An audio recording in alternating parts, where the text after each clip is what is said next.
그 카고엔잡 로지스 소속으로 현재 이제 쿠팡 킥플렉스에서 일하고 있는 김세현이라고 합니다.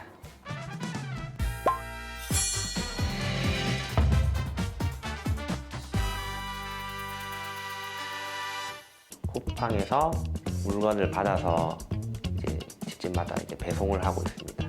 생활용품, 뭐 휴지나 뭐 물, 그 밖에 뭐 여러 가지 이제 저희가 일상생활에서 쓰는 그런 것들을 다 배송하고 있어요. 이제 저는 이제 쿠팡 친구로 시작을 했었거든요. 네. 근데 거기서 일을 하면서 제가 이제 이런 배송에 대한 어떤 재능을 느꼈거든요. 물건이 하나씩 사라지는 거에 대한 쾌감을 좀 느꼈어요. 네, 그게 재밌더라고요. 보통 이제 탑차의 짐칸에서 이제 물건을 하나씩 배송하면서 그 이제 물건이 이제 하나씩 이제 줄어들 때마다 줄어들어서 빈 차로 만드는 거에 대한 어떤 쾌감을 느꼈어요. 그게 재밌더라고요.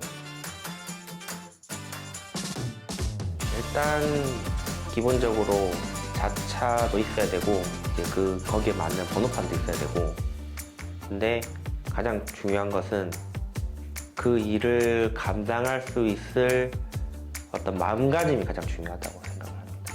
예전에는 통소분을 하지 않았거든요.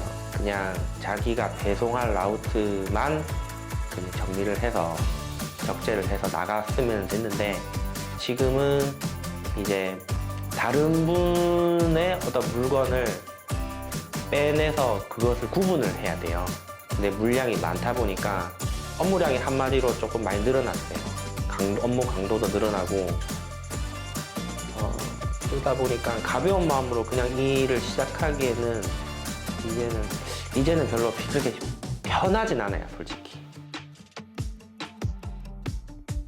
한 7시 반 정도에 일어나가지고 집에서 캠프로 출발하는 게 8시 반이고 9시에 도착을 하면은 그때부터 이제 소분을 시작해요.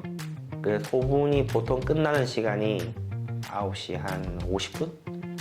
그러면 그때부터 스케치 찍으면서 적재를 시작하고 출차하는 시간이 11시 정도 됩니다. 이제 도착하면은, 배송재 도착하면 이제 11시 반쯤 되는데, 그때부터 보통 한 2시까지 1차 배송을 해요. 이제 2시가 되면은 일단 물건이 얼마나 남아있든지 간에 다시 캠프로 복귀해서 2차 물량을 이제 적재를 하러 갑니다. 그래서 출차를 하면 보통 그 시간이 3시 반쯤 돼요.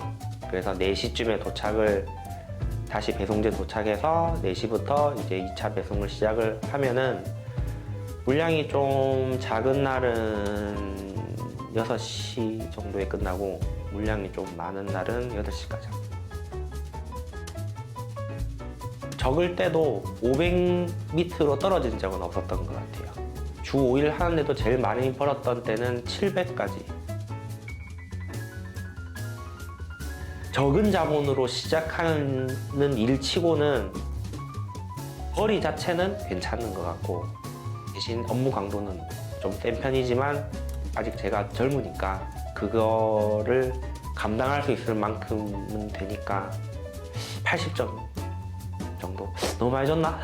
아무래도 이제 휴무를 자기 마음대로 설정을 할 수가 없는 것, 네, 그리고 세세하게 이제 지켜야 될 것들이 많아요.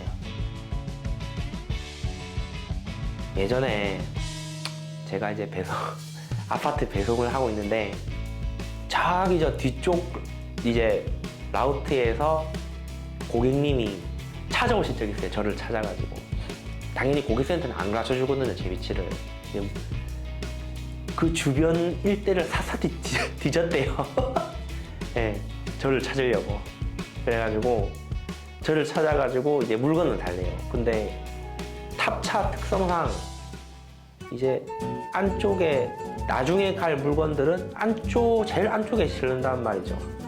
그러면은 그것을 꺼내려면 다 꺼내야 되거든요. 그래서 안 된다고 했어요. 이제 그런 문제가 있어서 어쨌든 경찰도 부르고 저를 못 가게 계속 해서 경찰을 불렀거든요. 그러니까 내가 내 돈 주고 산 물건인데 왜 못 주냐? 빨리 내놔라. 그냥 어떻게 그걸 갖다가 꺼내가지고 주냐?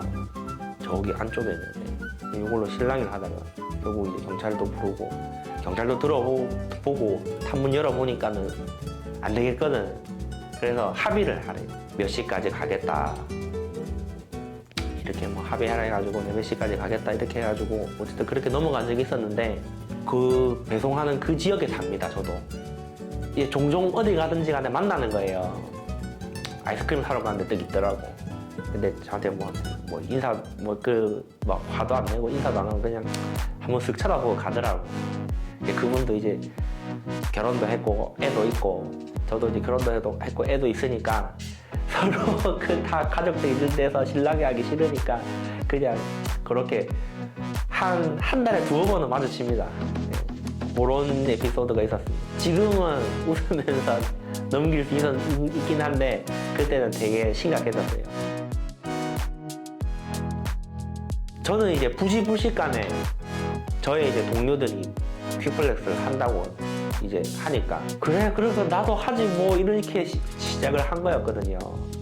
원래 이제 같이 이제 쿠팡 친구로 일했던 동료들이 있었습니다. 이제 거기에서 한 조금 정보가 빠른 친구가 카고엔잡을 소개를 시켜주더라고요. 나도 거기에 갈 거니까 먼저 가서 하고 있어 이렇게 갔는데 근데 저 혼자만 딸랑 왔어요. 다들 딴 데 가고. 많이들 오세요. 이 일을 하고 싶다고 여러 연령대에서 많이들 오시는데 이제 하루 같이 해보고 이건 좀 아닌 것 같다라고 생각을 하시고 도망가시는 분들이 제법 많습니다. 그러니까 생각보다 일이 이제 생각해야 될 것도 많고 물량이 많다 보니까 그냥 이 조그만하게 200개 이렇게 배송을 하는 거면은 대충 해도 되거든요. 근데 300개, 400개는 정말 쉽지가 않아요. 그걸 하려면은 계획을 잘 세워가지고 거기에 맞춰서 이제 딱딱 움직여야 되는데 그게 생각보다 복잡한 거예요. 생각보다. 자기는 아무 생각 없이 내비우고 이제 하는 일인 줄 알았는데 막상 해보니까 일도 생각보다 이제 생각해야 될 것도 많고 그 다음에 체력적으로도 이제 많이 소모되고 제가 하루에 23,000보 정도 걷습니다. 물론 이게 제가 많이 걷는 축은 아니에요. 저는 이제 아파트가 조금 있기 때문에 이 정도 걷고 많이 걸으시는 분들은 아마 3만 보도 넘게 걸으실 거예요. 이게 결코 쉽지는 않거든요. 하루에 그냥 평탄 한 바닥 3만 보 걷는 거랑 계단으로 오락내락 하면서 3만 보가 다르거든요. 결코 가벼운 마음으로 시작할 일은 아니에요.